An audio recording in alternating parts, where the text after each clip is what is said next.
Latest news update के लिए आज ही हमारे चैनल को सब्सक्राइब करें और साथ ही बेल आइकॉन को दबाना ना भूलें। आखिर नतीजे पर पहुंची पुलिस, सामने आया सुशांत सिंह राजपूत की मौत का सच।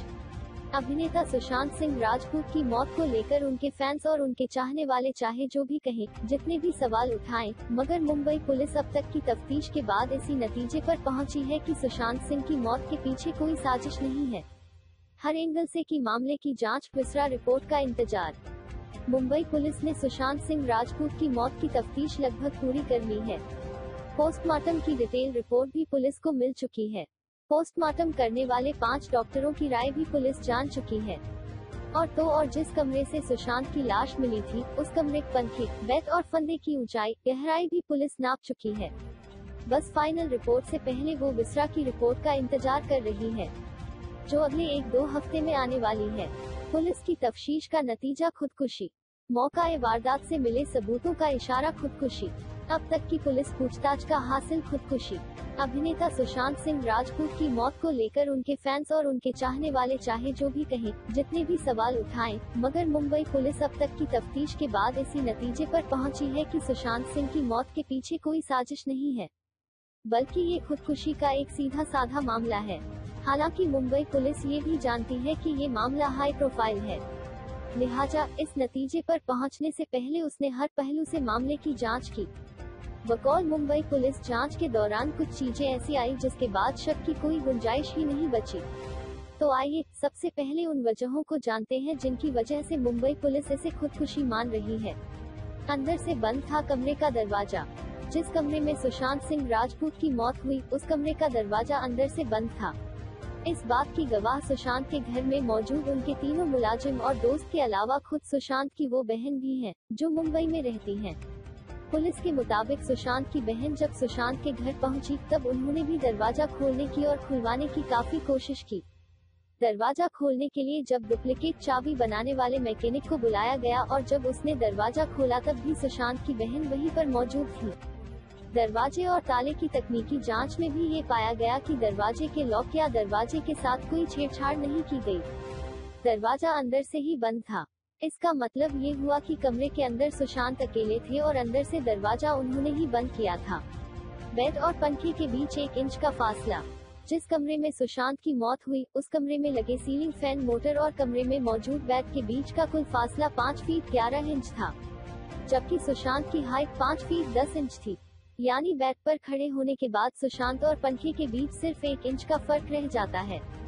सुशांत की बहन, ताला बनाने वाला और घर में मौजूद तीनों मुलाजिम और दोस्तों के मुताबिक जब कमरे का दरवाजा खुला तो सुशांत की लाश बेड के दूसरी तरफ यानी बेड के किनारे हवा में झूल रही थी। यानी सुशांत की लाश न तो बेड पर थी और न ही उसके पैर बेड की तरफ थे।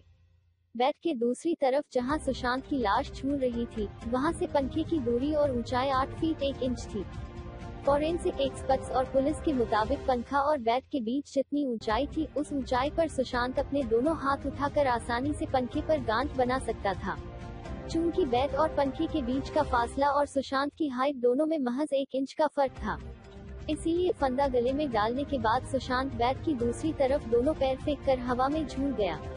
पुलिस के मुताबिक मौका-ए वारदात से जो तस्वीर ली गई है और एक्सपर्ट्स ने जो कमरे का मुआयना किया है, उसमें साफ है कि सीलिंग फैन बेड के बीचों बीच नहीं लगा हुआ था, इसीलिए पंखे के नीचे बेड के दूसरी तरफ काफी गैप था। शरीर पर चोट के कोई निशान नहीं। सुशांत के जिस्म पर चोट के एक भी निशान नहीं मिले हैं, न ही किसी तरह के खरोंच के निशान मिले हैं।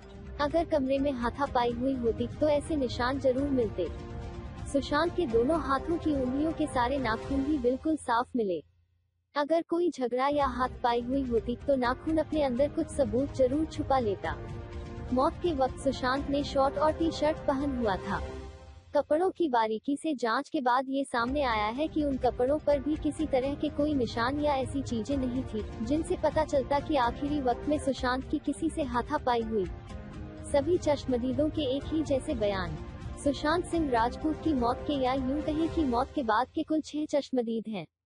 सुशांत के 3 मुलाजिम और एक दोस्त जो उसी घर में मौजूद थे। सुशांत की बहन, जो सुशांत के दरवाजा न खोलने पर सुशांत के घर पहुंची और जिनके सामने कमरे का दरवाजा खुला, और इसके अलावा वो ताले वाला जिसने डुप्लीकेट चाबी बनाकर दरवाजा खोला।